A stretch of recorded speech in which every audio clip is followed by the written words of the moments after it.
Hey guys, happy Friday. How are ya? I am excited it's Friday. This week seemed like a long week to me and I am tired. But it's a beautiful day and it's going to be beautiful this weekend, so I'm excited for that. Also excited that I'm going to be setting the butterflies free today. I'm not going to do it in this video because I have a helper who's still napping right now. And so once she wakes up, I'll do another video of us releasing them out in my backyard so you can see it, and then I'll also post it. So you'll be able to see that too. So you'll actually get a chance to see two videos today. But I wanted to show you, I trained the butterflies and they sit on my finger. Check it out. Look at this. I'm just kidding. They're not real. But they are pretty cool. But I will set the butterflies free today. But I just have, oh, there goes my alarm. That was my alarm telling me to make sure I made my video today.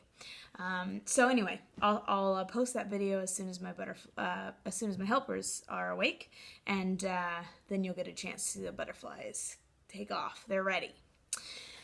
All right, so today I get to tell you about Penelope Peabody. Here is the clue that I've been telling you the last couple days. Everyone here is wearing colorful shirts.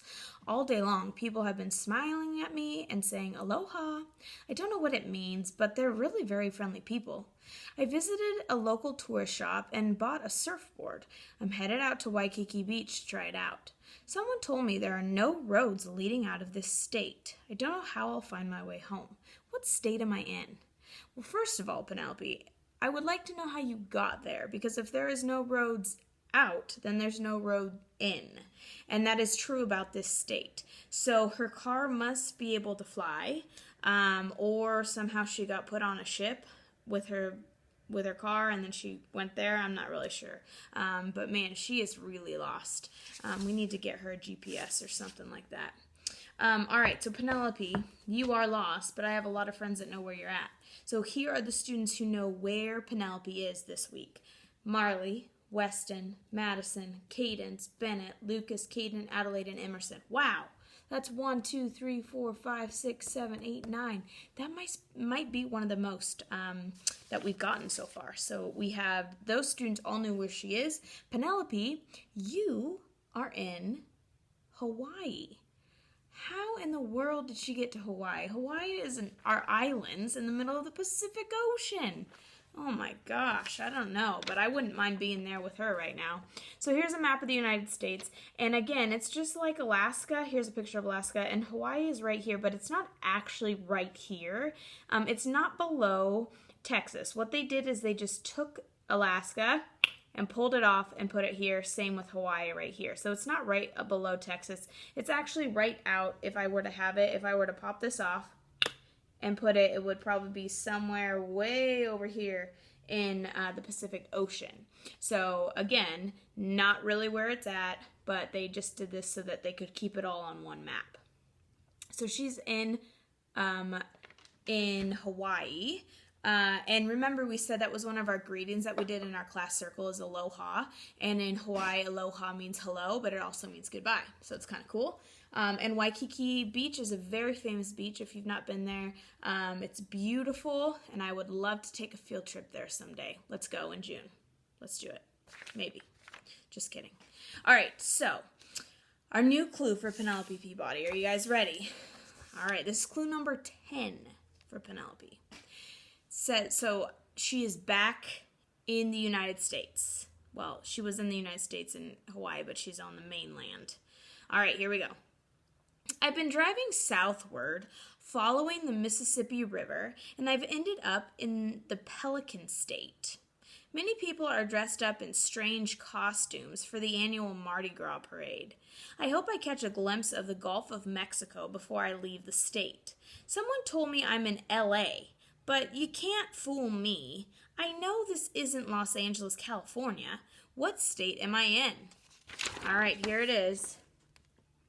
A lot of good clues, things you could look up. You could look up Pelican State. You could look up where Mardi Gras is. You can look up LA is one of the other abbreviations, I guess you could say, for the state. But it's not Los Angeles, California. All right, guys, I'll tell you the correct answer for that on Tuesday. So, today I'm really excited to get to read to you guys a new book. It's called The Lion Inside, and I have to brag really quick. All of these brand new books that I've gotten, we had a very sweet, generous donation from my mother and my Nana. It's my Nana's birthday today, too. Happy birthday, Nana. But I told them I was running out of read aloud books to read to you guys every night. And they said, hey, we'll buy you some books. So they bought me these new books. So all the new books that we've been reading this week were generously donated from my Nana and my mom. So thanks, Mom. Thanks, Nana, for your generous donations. We are loving these books. So here is another new one. This is called The Lion Inside, and this is written by the same person who wrote The Koala Who Could. So I'm going to turn my camera a little bit. There we go. So it is written by Rachel Bright and Jim Field.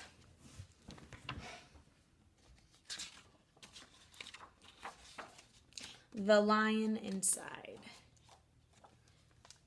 Can you guys see that? It's kind of hard. I'm going to scoot this up a little bit. Does that help? Here, I'll try and turn it like this. Some of these big books are hard. In a dry, dusty place where the sand sparkled gold stood a mighty flat rock, all craggy and old. And under that rock, in a tiny full house, lived the littlest, quietest, meekest brown mouse. There he is. He was so very tiny, so incredibly small that nobody noticed him ever at all. Hello. He got stepped on and sat on. He missed out on stuff, ignored and forgotten. His mouse life was tough. Ow! Ouch! Meanwhile, far above, on top of the rock, times were quite different. It was lion o'clock. This large, toothy creature made sure everyone saw how important he was by how loud he could roar.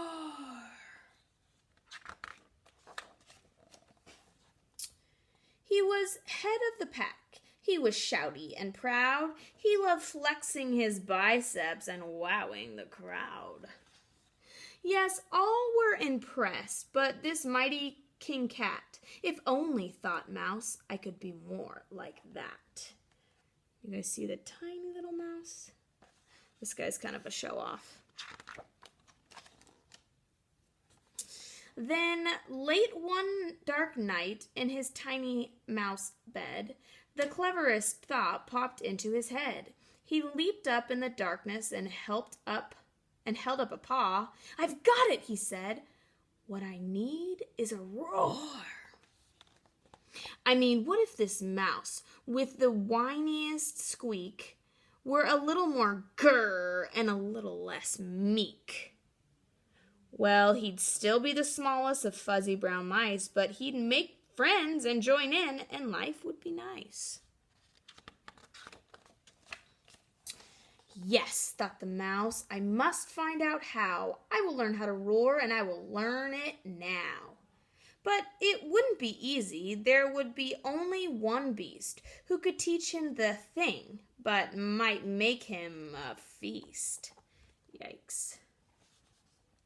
It was time to be strong, take a chance. After all, forever was such a long time to feel small. So he made himself brave, and he thought like a winner. He set off for the top, hoping not to be dinner. It felt like the scariest thing he could do, but if you want things to change, you first have to change you. The farther he climbed, the closer he got to the slumbering lion reclining on top. Then at last, as he stood on his tippity toes, he found himself suddenly nose to nose.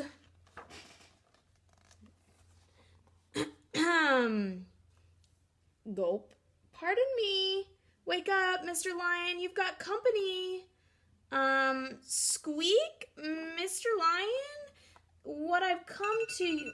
Oh, the alarm keeps going off. Let's just stop that.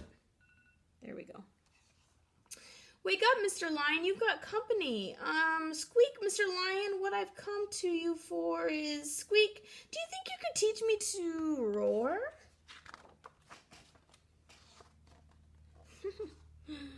The silence befell that twinkling plain. Lion opened his eyes and he puffed out his mane. Time went so slowly it felt like a week. Then he opened his mouth and he let out a... eek. The lion curled up in a terrified ball. He didn't like this, not one bit at all. "Don't hurt me," he whimpered. "Oh, try to be nice." Well, this mighty great lion was frightened of mice. "Don't worry," Mouse peeped. "I'm here as a friend. Let's hang out together, be pals to the end." This was a magical moment for sure, when the mouse didn't feel at all small anymore. He was found his true voice and he learned to speak out, and for that you don't need to roar or to shout. And from that day on, and always, the two were a pair. They both liked that rock better, now that rock was to share. The mouse, while still small, felt big in his head, and Lion, he still roared, but with laughter instead. Ha ha ha ha. Yes, that day they both learned that no matter your size, we all have a mouse and a lion inside. The end. All right, The Lion Inside. I think that's probably one of my favorite new books that we got. That one was an awesome book. It explains, too, we all are strong. We all have to stand up if we want to change. We got to look from inside, right? There's things that we can do, and we all just have to be brave. I love that book, too. That was awesome. All right, guys, I hope you have a great weekend. I was going to say night. You have a good night, too. Have a great weekend, and I will see you guys on Monday. Bye, guys.